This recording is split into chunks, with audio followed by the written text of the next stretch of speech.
BIPOC stands for Black, Indigenous, and People of Color. Now, not everybody is a fan of the use of BIPOC. There are some people who are very aggressively against it and they prefer people of color.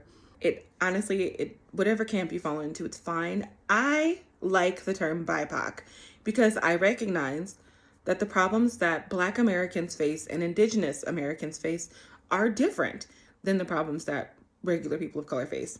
Not worse, just compounded.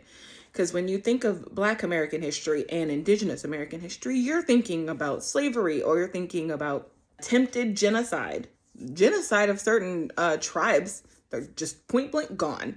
You're thinking about treaties that were formed with Native Americans that were ignored, or where we just did stuff that was just not cool.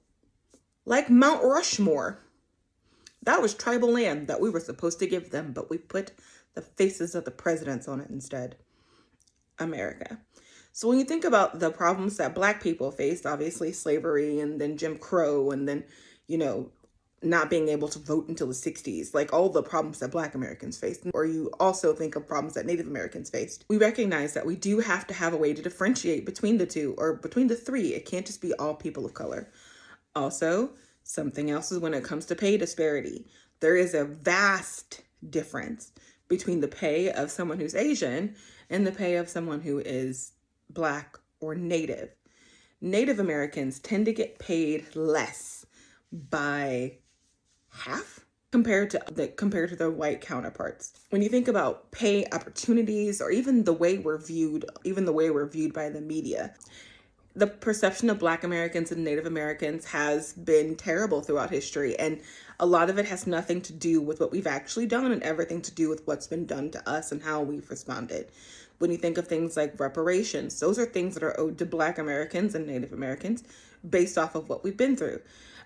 The government doesn't owe reparations to other groups of people. The government didn't enslave other groups of people. That there are problems that are very specific to Black Americans. And I know that we say people of color because we want to be inclusive.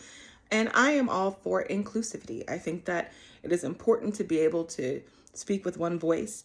The problem is, if we always speak with one voice, then the people who need to be heard aren't heard. Which is why we have in the LGBTQ community, that's why we keep adding letters. We want everybody to know that they're seen and they're heard. We recognize that we can all be a member of different letters, but we all deserve to be acknowledged. So people of color is fine. Obviously it's used, but that is why we have BIPOC and POC.